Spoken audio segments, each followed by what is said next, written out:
Press TV.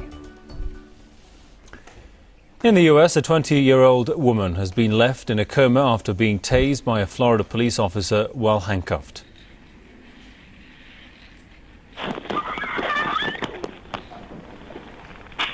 Taser. Hesitation, just try to run out the door. Danielle.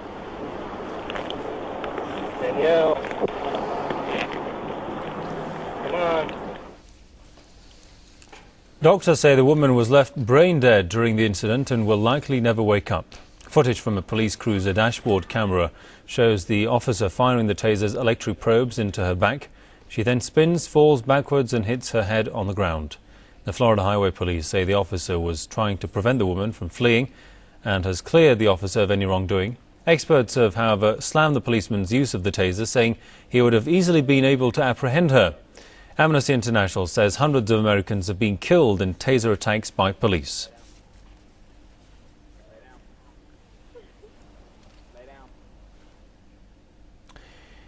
Well, from Washington, we're joined by Ty Barry. Welcome to the programme. First of all, according to reports, at least 500 people, if I'm not mistaken, have been killed due to the use of these weapons like taser guns. To what extent can these weapons be used? Well, these weapons are supposed to be non-lethal, and that's what they were originally meant for, to stop someone and not kill them. Well, it's become quite obvious that the police now are using them as weapons. And as we saw in Oakland with Oscar Grant, the police pretended like they actually were pulling out their taser gun when they actually pulled out a real gun and shot a man in the head. This has gone on far too long.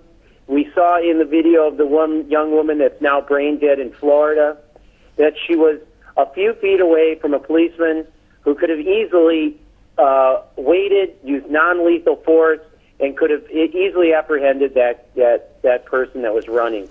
We don't even know why she was running.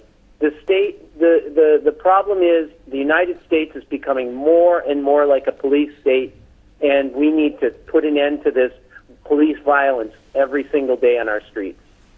And of course, is there an authoritative body overseeing how these weapons are used, how legally they are used? Well, there should be, but there isn't.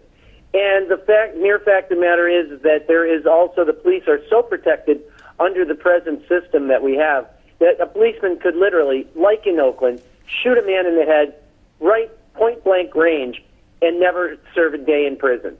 Today, we are seeing that this country is becoming more and more repressive. There's more people in jail, more people in prisons in the United States than there are even in China, which we're calling a human rights violator. The problem is that we don't get the facts correct in this United States. In the United States, our police are killing us, killing the people every single day.